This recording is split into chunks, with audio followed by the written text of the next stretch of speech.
Part 4. Listen to somebody giving a talk about homelessness and check your ideas. First, you have some time to look at questions 31 to 40.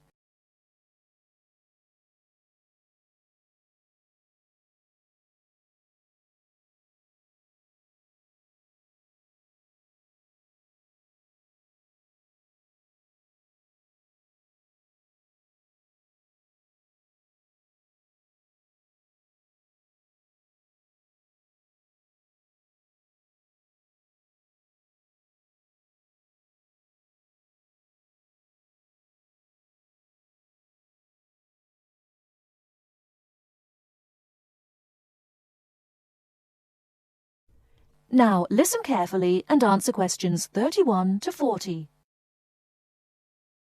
Now, I'll start by explaining what homeless means, and it means a little more than simply sleeping out in the street.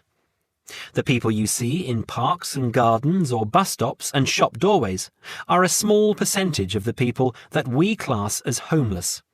People are homeless if they are sleeping on the floor or on the sofa at a friend's house.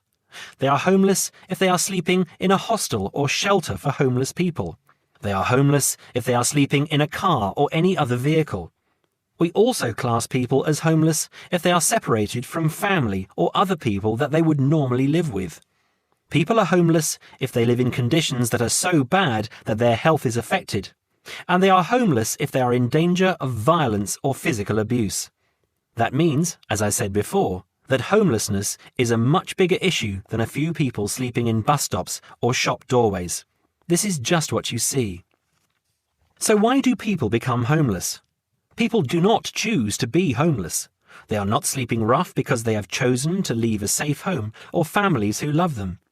They are homeless because there is no other option. People become homeless because they are poor, because they cannot afford to pay rent, or sometimes because they cannot afford to pay the mortgage on a house or apartment that they have bought. People become homeless because they lose their job or have never had a job. There are related problems that often result in a person becoming homeless. Many homeless people have a drug addiction. They are either homeless because they spend their money on drugs, or they have become addicted to drugs because they are homeless. A high percentage of homeless people have mental health problems and find it difficult to make the decisions about their lives that most people can make. A number of homeless people are ex-prisoners. When they are released from prison, it is very difficult to find a job and a place to live. Many people become homeless because the owner of their home, a landlord or landlady, evicts them.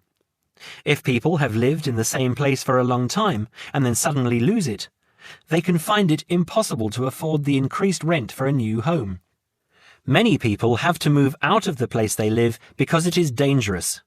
A young person may have a violent father or a wife a violent husband. These people are too afraid to stay in their home, and they risk making themselves homeless. Finally, in many parts of the country, there is just not enough housing, certainly not enough housing that poor people can afford.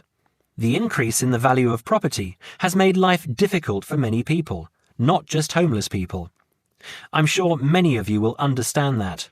So, how do we deal with a problem as big as this? It isn't easy. In this country, people with very poorly paid jobs or no jobs at all receive some kind of financial support.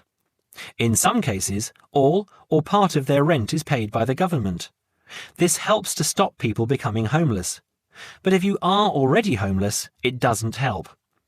Most towns, like this one, have shelters for people who are temporarily homeless, but they cannot stay at them permanently.